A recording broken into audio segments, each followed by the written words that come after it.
막도시종 양분도 마라 동경춘도 사연유 뜻하지만 시간장전 하이상이겠는가 부생자장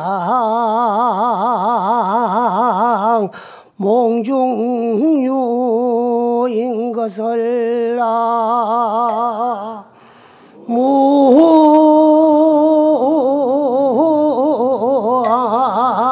아이미 다볼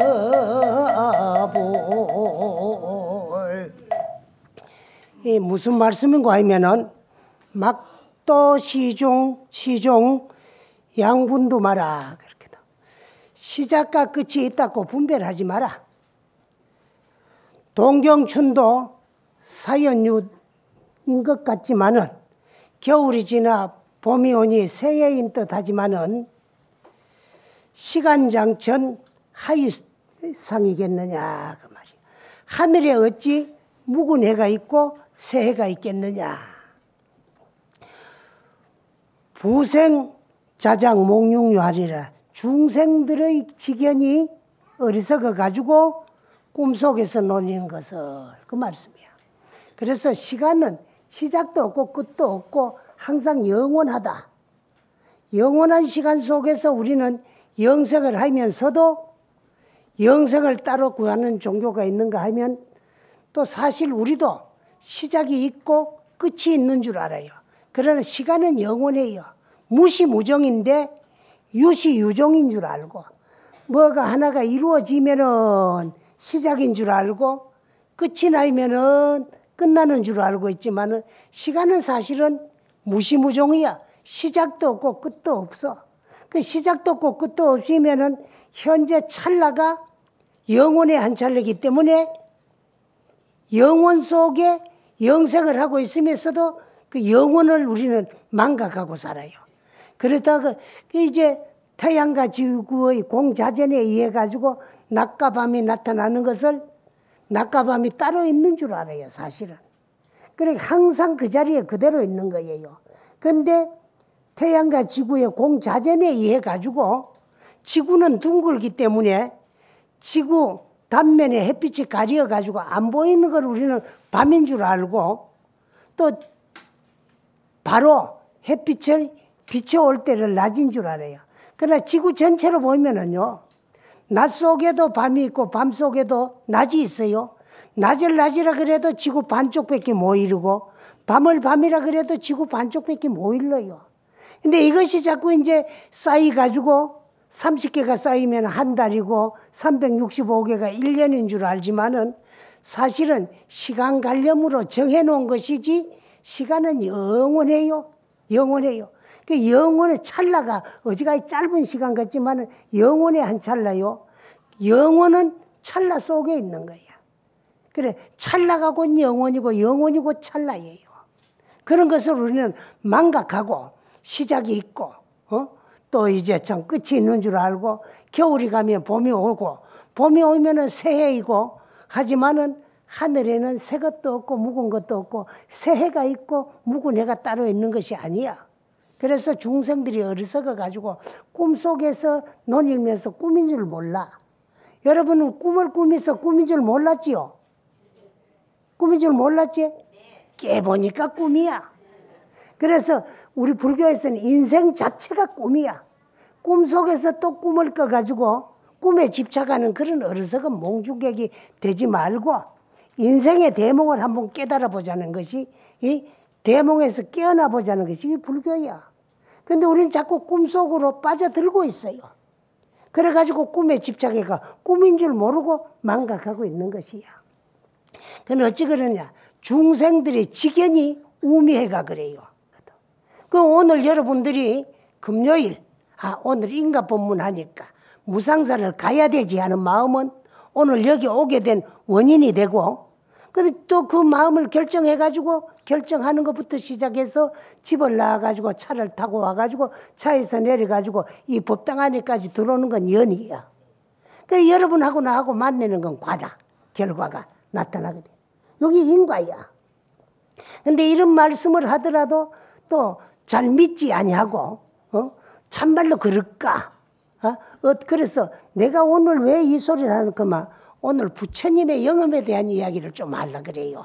그래 하려고 그랬는데 어떤 영험에 대한 이야기를 하려고 그래요? 그러면 저 경상남도 김해시에 가면 백두산이라는 산이 있어요. 백두산에 가면 등복골이라는 골이 있고 그 등복골 안쪽에 들어가면 원명사라는 절이 있는데 그 원명사에 모시는 지장보살님이 건칠 지장보살님이야. 근데 언제 조성이 됐노? 그러면 2조 중엽에 조성이 됐는데 어디에 모셨던 부처님이냐 그러면은 아도 스님이 아도 스님은 어떤 스님이냐 그러면은요 신라에 최초로 불교를 전한 분이 아도 스님이야. 그래 이 땅에 불교가 전해된 지는 한 1600년이 조금 넘습니다. 공식적으로 불교가 전래된 것은 서기 372년 소수르방 2년에 순도 스님께서 불경과 불상을 모시고 평양성으로 들어오니까 고구려에서는 반갑게 맞이해가지고 그 스님을 머무를 수 있는 이불란사라는 절을 지으면서 한반도에 공식적인 불교가 전래된 기록입니다.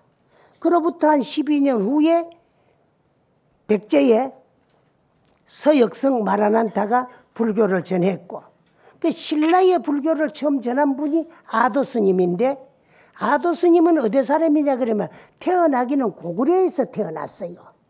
근데 아마 우리 한반도의 최초의 드러난 혼혈아일지도 몰라요. 그런데 그 아도화상은 위나라에 사신 아굴마를 아버지로 하고 고구려의 처녀 고도령을 어머니로 고구려에서 태어났어요. 어떻게 그렇게 태어났느냐 그러면은 위나라에 사신 아굴마가 사신으로 고구려에 와가 머무르는 동안에 고구려의 정부에서 그 참 외로움을 달래주기 위해 가지고 이제 참 고도령이라는 처녀를 시중을 들게 했어요. 근데 이제 남녀가 같이 있다 보니까 서로가 정이 통해졌어. 그래 아굴마가 책무를 다 마치고 위나라로 돌아갈 적에 고도령은 벌써 임신을 했어요. 그런데 그 이제 참 뇌물로 갖다 바치지 아니하면 여인들이 국경을 넘어서 외국으로 갈 수 없는 그런 시대였기 때문에 아굴마를 따라서 고도령이 이제 참 이 나라로 갈 수 없고 혼자 떨어졌어요. 근데 복중에는 아기가 있으니까 아굴마에게 여쭈었어요. 복중에 있는 아기가 이 세상에 태어나면 어떻게 해가지고 이름을 붙이면 좋겠네. 어떻게 이름을 부르면 좋겠느냐.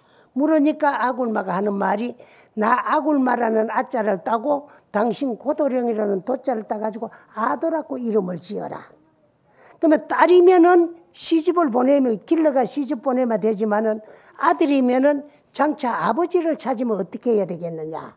그러니까 그 당시에도 남자들이 반지를 찌고 있었던 모양이라 당신이 찌고 온 옥지환, 옥반지 한쪽 하나를 빼주면서 이거를 가지고 또 당신이 차고 있던 칼을 부지러 가지고 한동강이를 주면서 요 두 가지를 정표로 가지고 오면 내 아들로 알아보겠다. 그러고는 떠나갔어요. 그래 다리 차고 몸을 푸니까 아들이에요. 그래 이름을 아도라고 지어가지고 혼자서 여인이 길렀는데 한 6, 7세 먹으면서부터 서당회를 보냈어요. 그래 이제 학동들하고 어울리가 글을 배우는데 항상 그 학동들이 아도를 놀리요. 아버지 없는 아들이라고. 어릴 때는 그걸 모르고 자랐는데 나이가 15, 16세가 되니까 항상 근본이 궁금해요. 그래서 어느 날 어머니를 방으로 좀 들어오라 그래가지고 나무도 뿌리가 든든해야 무성하게 자랄 수가 있고 사람도 근본이 있어야 되는데 나는 이 세상에 태어나가지고 나의 근본을 모르고 여기까지 자라왔으니까 내 아버지는 죽었으면 죽었고 살았으면은 참 내 아버지가 누구인지 도적이라도 좋고 역적이라도 좋으니까 내 아버지 신분을 좀 일러두고 그러니까 어머니 고도령이 더 숨길 수가 없으니까 사실은 너희 아버지는 이 나라 이 땅 사람이 아니고 위나라에 사신 아굴마가 사신으로 이 땅에 와가 있으면서 나와 사이에 너가 태어났다. 그때 나이가 16살인데 처음으로 들은 아버지에 대한 이야기. 생전보도 못했지만은 아버지가 보고 싶고 그리워요.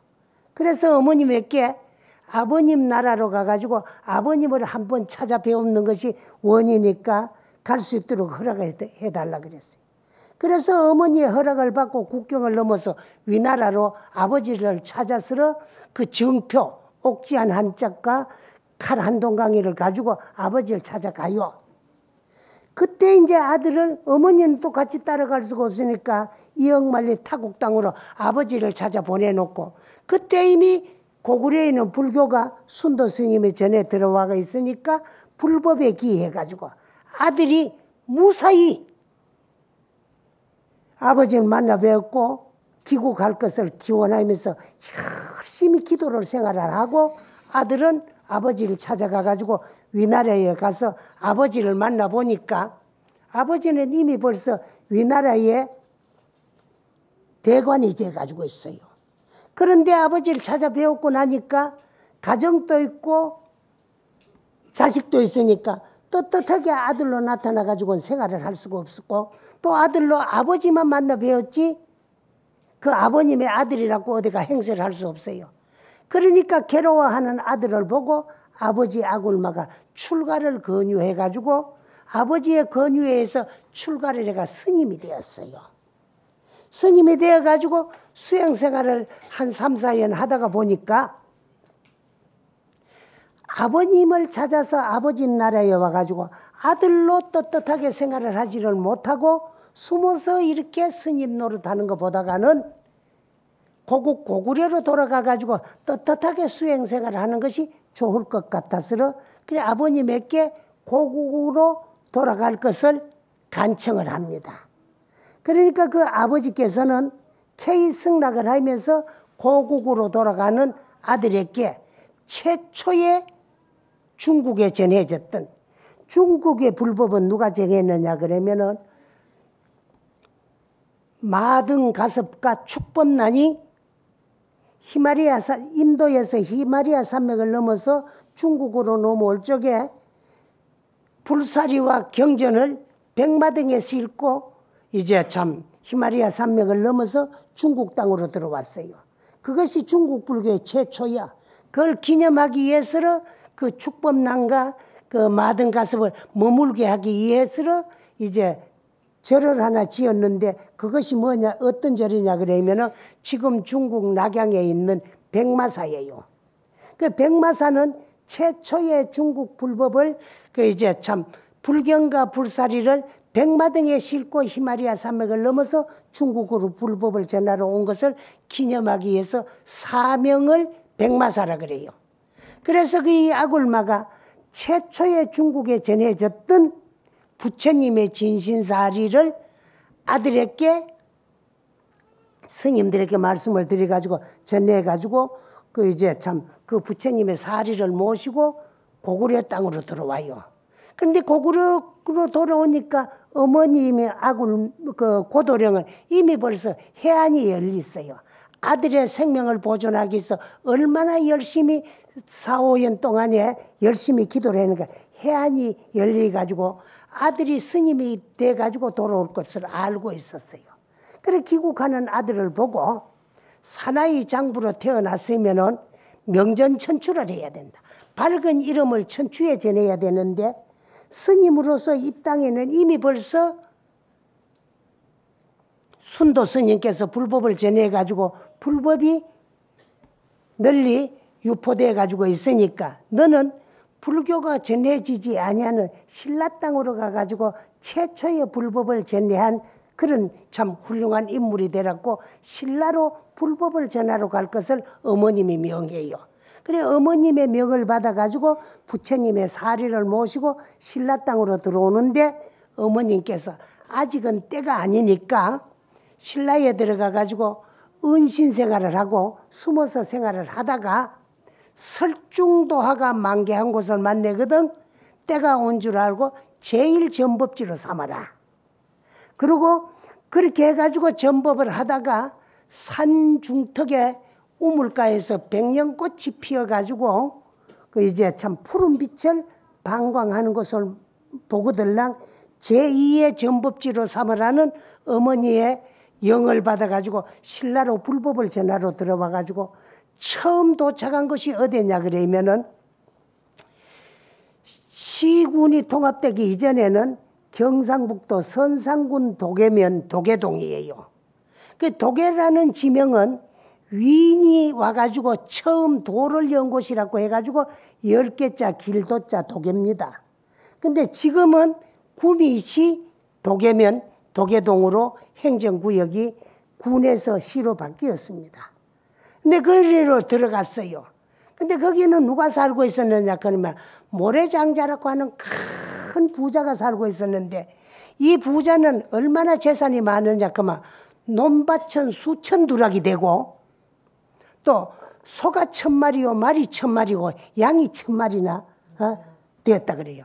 그러다 보니 그 많은 재산을 관리를 하려고 하다가 보니까 많은 목동들이 우마를 관리해도 남의 밭으로 들어가고 관리하기 어렵는데 어느 날 그 모래장자 집에 머리는 박박 깎고 옷은 풀이 쭉쭉한 여미를 입은 20대 초반의 젊은 청년이 찾아와가지고 하는 말이 나를 이댁의 목부로 이제 참 인정해 주면은 내가 저 소 1000마리, 말 1000마리, 양 1000마리를 내가 다 관리하겠다. 그러나 나는 무보수로 이제 참 모든 우마를 관리해 주겠다 그러니까 모래장자로는 믿져봐야 본전이야. 밥만 미기주마 되니까. 그래서 처음 보는 그자를 맞이했어요.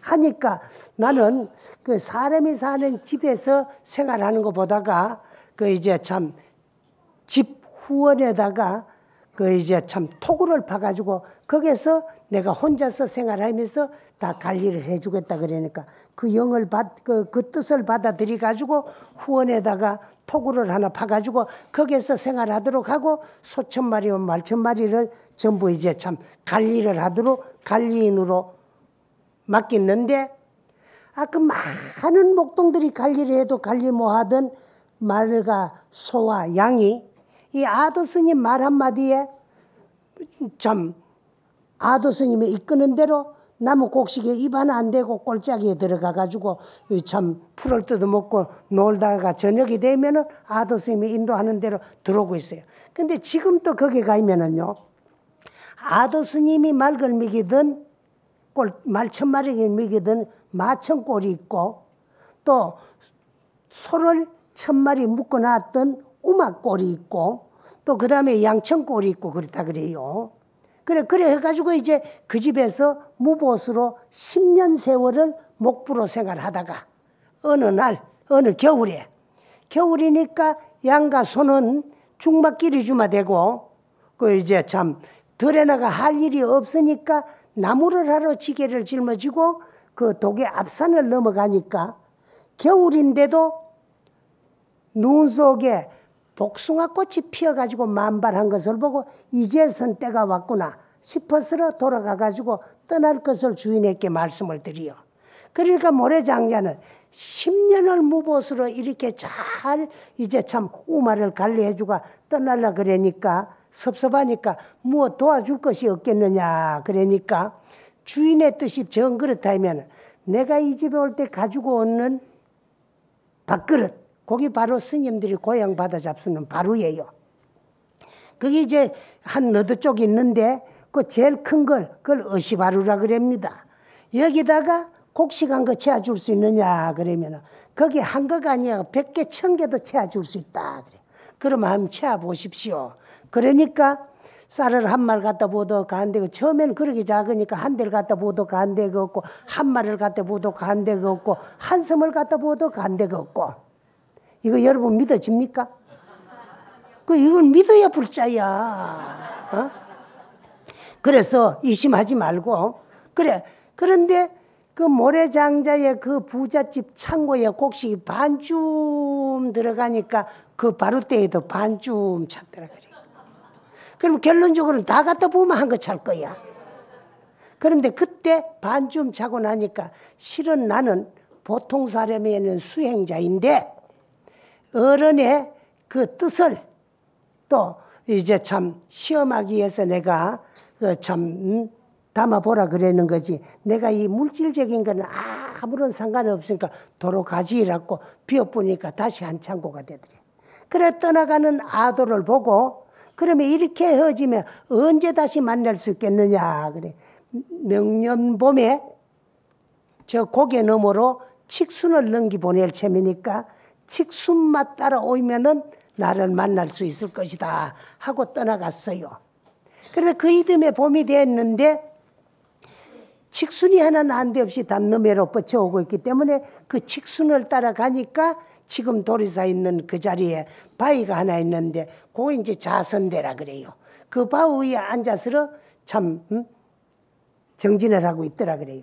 그때 이제 모래장자가 찾아오게 하기 해가지고 칙순을 보냈는데 칙순이 넘어온 그 고개에 조그마한 그 시골 동네가 있는데 그 동네 이름이 갈티예요. 갈티.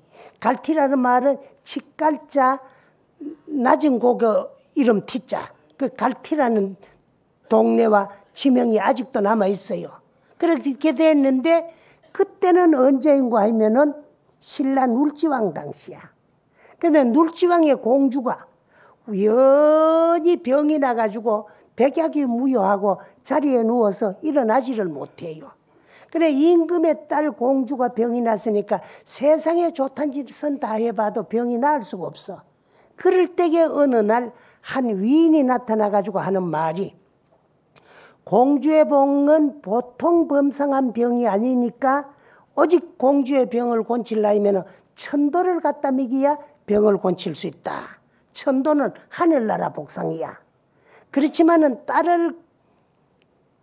딸의 목숨을 구하겠다는 뜻에서 전국에 방을 붙이기를 누구이든 간에 천도복상을 구해가지고 내 딸의 병을 고쳐주는 사람은 기혼자는 벼슬을 나를 것이고 미혼자는 공주의 남편 부마를 삼을 것이다는 방을 전국 방방곡곡에 붙여놔 놓으니까 신라 일대의 남자들은 벼슬을 하고 싶은 사람은 벼슬을 구하기 위해서 장가 못 간 총각들은 임금의 사이가 되기 위해서 천도복상을 구하기에 혈안이 돼가 있을 때에 그때 마침 지금은 그 이제 구미시 해평면 산양이라는 동네에 젊은 총각이 나무를 하러 간다고 지금 이제 도리사가 있는 산이에요.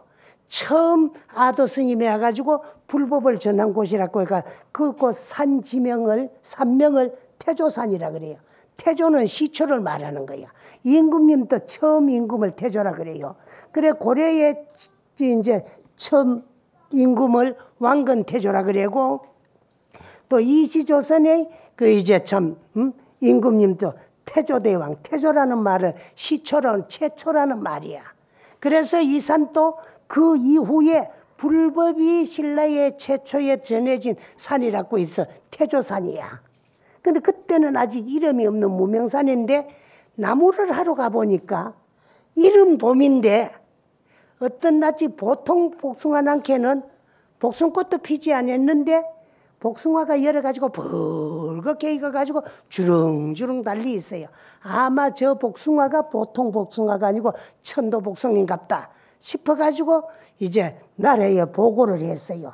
그 보고를 받은 눌지왕의 신하가 천도복숭을 구하기 위해서 거기서 오니까 듣던 바와 같이 복숭이 막 붉게 익어 주렁주렁 달리 있어요. 보자마자 그 복숭아를 딸랐고 복숭아를 잡는 순간에 바위 위에 앉아있던 아도 스님이 쫓아 내려와가지고 임자가 있는 복숭아를 어찌 이리 함부로 손을 대느냐. 그래 이 나라 삼천리 강산은 임금의 영토가 아닌 것이 없거늘 임금의 따임 공주의 병을 고치기 위해서 이 참 복숭아를 따로 왔는데 어찌 임자가 따로 있다 그랬느냐.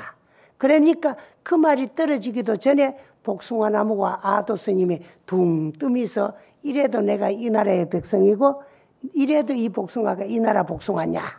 그러니까 복숭아를 얻지 뭐하고 회행을 하고 돌아갔어요. 그러니까 복숭아 따오기를 눈 빠지도록 기다리던 룰지왕이 허행을 하고 돌아오는 걸 보고 어찌 복상을 구해오지 아니하느냐. 그러니까 있던 대로 사실대로 그 말씀을 하려니까 그러면 주지 않은 복상을 이 땅에 가지고 왔을 때는 필요 곡절이 있을 것이다. 반드시 곡절이 있을 점이니까 그 곡절이 무엇이고 원이 무엇인가를 물어보고 그 복숭아를 구해오라 그랬어요. 그래서 신하들이 다시 가니까 아무 원도 없고 이 나라의 신라에 공식적으로 불법을 받아들일 것. 여기 첫째의 조건이고 두 번째는 내가 있는 이 자리에다가 불법을 전할 수 있는 전법도량 가람을 하나 창건해 주는 게 원인데 그 가람은 임금의 힘으로서 신라의 능수를 쳐다가 이곳에서 가람을 하나 창건해달라. 그러니까 공주의 병을 고치기 위해서 그걸 허락하고 복숭아를 구해다가 이제 참 공주의 병을 고치고 또 눌지왕은 약속한 대로 불법을 받아들이고 그 자리에다가 이제 참 가람을 지었으니까 눈 속에 복숭아 꽃이 만발한 곳이라고 해가지고 사명을 복숭아 도자 오한이자 도리사라 했어요. 그게 이제 최초의 신라 가람입니다. 그래서 이제 참 도리사를 창건하고 불법을 전하던 중 몇 해 뒤에 이제 정심고양을 하신 아도 스님이 포행차 뒤 산을 넘어가지고 그 배산에 가니까 산중턱 한 7, 8분 능선에 조그마한 우물이 하나 있는데 지금도 그 우물이 있어요. 장군수라는 이름으로 그 물을 먹으면 엄청 힘이 세지고 장군같이 힘이 세진다고 해가지고 그 우물 이름을 장군수라 그랬는데 거기에 도착해 보니까 그 조그마한 우물에 하얀 연꽃이 피어가지고 만발했는데 거기서 파란 빛이 반강하는 걸 보고 2차 전법의 때가 온 줄을 알고 그곳에다가 가람을 하나 창건했는데 산명은 흰 연꽃에서 푸른 빛이 반강한 산이라고 해가지고 푸를 청자 빛날 하자 청화산이라고 하고 그곳에 절을 지어가지고 흰 연꽃이 피운 곳이라고 해가 백년사라는 절을 지어가지고 거기서 아도 스님이 머무르고 도리사에 왔다 갔다 양쪽에서 주석을 하면서 이제 어느 날 앉아보니까 그 도리사 안산에 큰 산이 하나 건너다 보냈는데 그 밑에다가 절을 지으면은 큰 대가람이로 발전을 해가지고 명안종사 선지식이 쉬지 않고 출연을 할 거라는 것을 생각하시고 손가락으로 질 곳을 가르치고 절터를 잡은 곳이 직지사야. 고들 직자, 손가락 직자. 그렇게 해가지고 이제 전법 활동을 하고 계셨는데 그 백년사는 절은 조그마하지만은 사세가 엄청 강했어요. 그래서 백년사가 있는 동안에는 도리사보다가 더 이제 사세가 번창하고 강했다 그래요. 그래 거기에 머무르면서 스님들이 공부를 하시다가 기운이 허리 힘이 약해져가 기운이 떨어지면 허리 힘을 보강하기 위해서 약으로 만들어 먹는 주조법을 위나라에서 배워와가지고 그 백년사에 전해졌는데 그 주조법이가 백년사가 전해니로 오다가 지금으로부터 100여 년 전 이시조선 마렵 고종황제 시절에 피한 현감이 백년사를 한번 찾아가 보니까 백년사 절터가 너무 좋으니까 그곳에 당신 선조의 묘를 쓰고 싶어가지고 그 이제 어떻게 하면 이 백년사를 불태워 없애버리고 그 자리에다가 조상산소 묘를 쓰면 대대존손이 참 가문이 번창할 걸 생각하고 시시때때로 호시탐탐 백년사 소식지킬 것을 이제 참 원을 하고 있었는데 어느 때 백년사 스님이 이제 그 아도 스님이 전해온 주조법에 의해 가지고 약주를 만들었는데 약으로 한 잔만 잡수시면 될 낀데 몇 잔 잡수다 보니까 술이 거나해요. 그래서 바람도 쉴 겸에 사하천 청산리에 내려왔는데 동네 애들이 스님을 보고 중중 깎아중 얼마 주고 깎았노 이렇게 하면 논리요. 그러니까 고마 평시 때는 그걸 애들의 장난으로 받아들이는데 약차를 한 잔 잡쌌기 때문에 그 이제 참 자기도 몰래 주먹을 한 대 날리는데 그게 잘못돼 버렸어요. 그래가 그걸 별미로 이제 그 비한 현감이 백년사를 불사질러 없애는데 그 지장전에 그걸 모셨던 부처님은 건칠 종이로 만든 부처님인데 스님들이 큰 법당 안에 모셔진 부처님은 얻고 가려고 너무 무거우니까 부처님 복장에 모셔진 사리를 다 모셔가지고 불을 피해서 이제 도망을 가려고 그랬는데 미처 지장전에 모셔진 지장보살님은 모시고 도망을 가지 뭐하고 지장전에 불이 붙어가지고 백년사가 전부 소실이 다 돼버렸어요. 없어졌는데 스님네들이 거기서 이제 부처님 진신사례를 모시고 언제인가는 다시 백년사를 복원중창할 때를 기다리기 위해서 무남산 정수암으로 옮겨 앉으셨어요. 그래서 그 무남산 정수암에 가가지고 백년사 복원을 발언하면서 3대를 머미면서 이 정수암에 스님들이 모시고 있는 사리는 최초의 중국 백마사에 전해졌던 사리를 아도 스님이 모시고 와가지고 백년사에 모시고 있던 사리, 백년사를 복원하기 위해서 여기 모시고 있다는 걸 기념하기 위해서 무남산을 백마산으로 산명을 바꿔가지고 거기서 3대 동안 이제 참 발언을 했으나 아직도 백년사 복원이 이루어지질 못하고 있어요. 근데 스님들이 그 이제 청화산 백년사에서 무남산 정수암으로 와가지고 산명을 백마산으로 바꿔가지고 항상 이제 백년사가 그려가 그 자를 쳐다보는데 청화산에서 항상 밤이 되면 환하게 빛이 나고 반강을 해요. 그래서 우리가 부처님 사리를 다 모시고 왔는데 어디서 이렇게 반강을 하는고 싶어서 그 이제 다시 백년사 절터를 찾아가 보니까 절은 다 타고 소실되고 없는데 지장전에 모셨던 지장보살님이 타지 않고 그 잿더미 속에 앉아가지고 거기서 반강을 하더라는 거야. 그래서 스님들이 그 지장보살님도 함께 모시고 정수암으로 와가지고 계시다가 최초의 그 절이 소실될 때 계셨던 스님은 두점 스님인데 당신의 제자 도암 스님에게 불상과 불사리를 전해주었어요.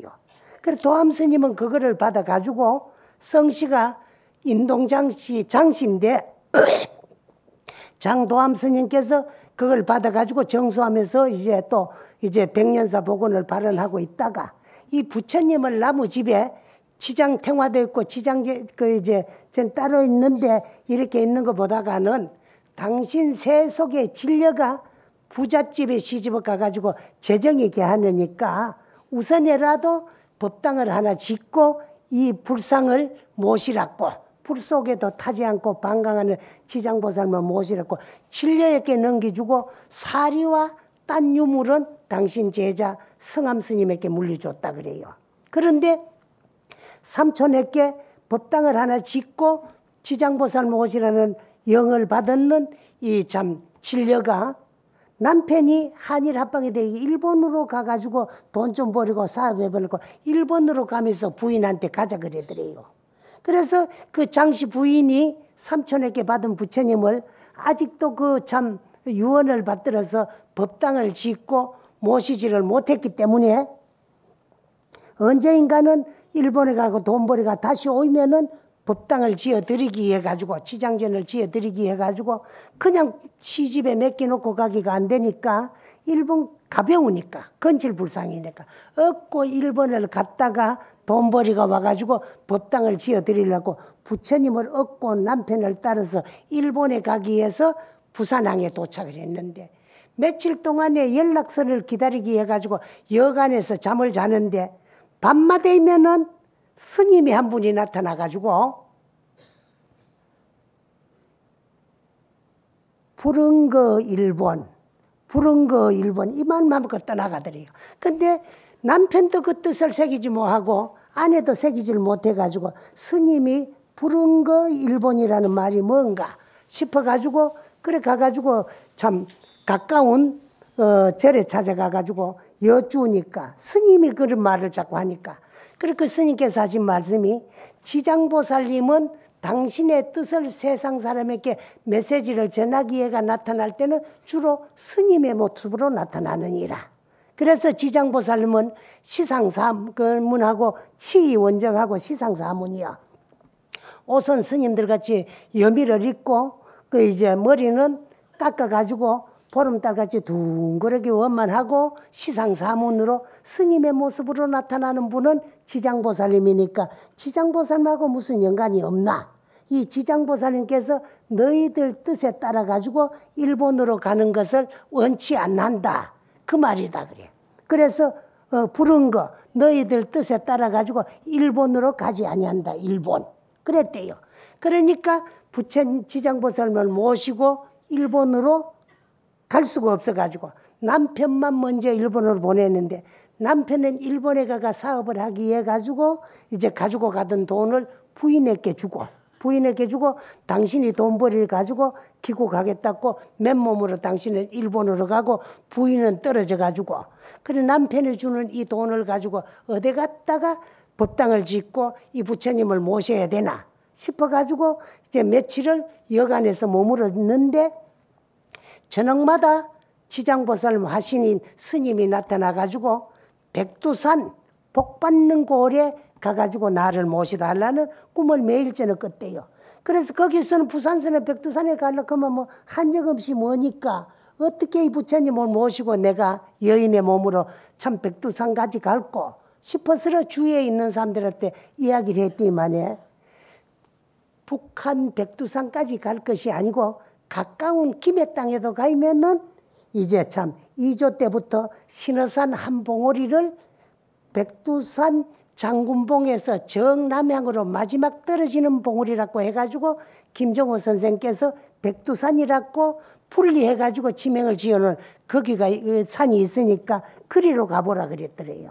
그래서 부처님을 얻고 김해로 와가지고 백두산을 물으니까 가르쳐 주더래요. 그래서 백두산 밑에 초정이라는 동네에 와가지고 이제 참 여기에 복박는 꼴짜기가 없느냐 복골이 없느냐 그러니까 오르기만 하면 복박는 꼴짜기를 해가지고 등복골이라는 골이 있다 그러더래요. 오를 등자 복복자. 그래서 그 등복골로 오니까 옛날 등복 사지가 있더라는 거야.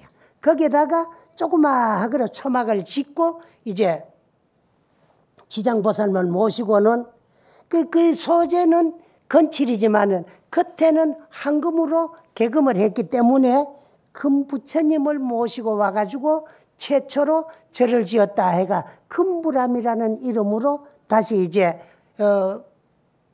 등복사가 복원중창이 되는 게라 조그마하게.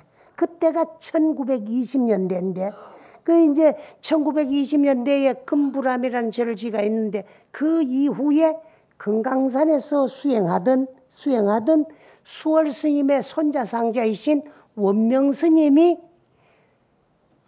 해방이 되고 남북이 분단이 되면서 금강산에서 내려오셔가지고 이제 발길 닿는 대로 가다가 김해까지 와가지고 그 금부람을 들리게 됐는데 금부람 그 장시성을 가진 보살님이 원명 스님을 보는 순간에 저 스님에게 이 절을 들으시면 좋겠다 싶어가지고 그 이제 생식을 하고 장자를 하면서 공부하는 스님을 보고 그 이제 참 절을 넘겨드렸다 그래요. 그래서 그 스님께서는 그 절을 이어받아 가지고 이제 참 당신의 법명을 따가지고 원명사라는 절로 개명을 했는데 그때가 1960년대라 그래요. 절 짓는 40년 이후에. 그래서 이제 참 불에 들어도 타지 않았고 방광을 하던 그 부처님이 그 지금 또 전해져 가지고 김해 원명사에 모셔져 있는데 그 최초의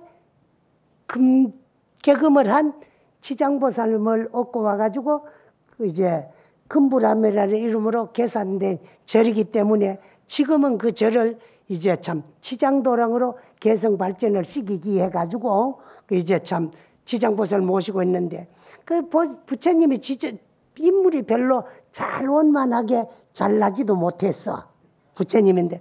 그래서 새로운 부처님을 모시려고 큰 방에다가 내리 모시놨는데 밤마 되면 거기서 빛이 법당 쪽으로 자꾸 비치더라는 거예요. 그래서 법당에 다시 모시고 지장도량으로 하면서 지금은 거기에 가면은 그 지장보살님도 모시고 있는가 하면 또 바깥에는 그 이제 참 지장도량을 하기 위해서 지장석상을 근세에 우리나라에서 절을 한 7개나 짓는 제주도에 계셨던 그 임덕희 보살이라는 분이 석불을 한 불 모셔놨어요.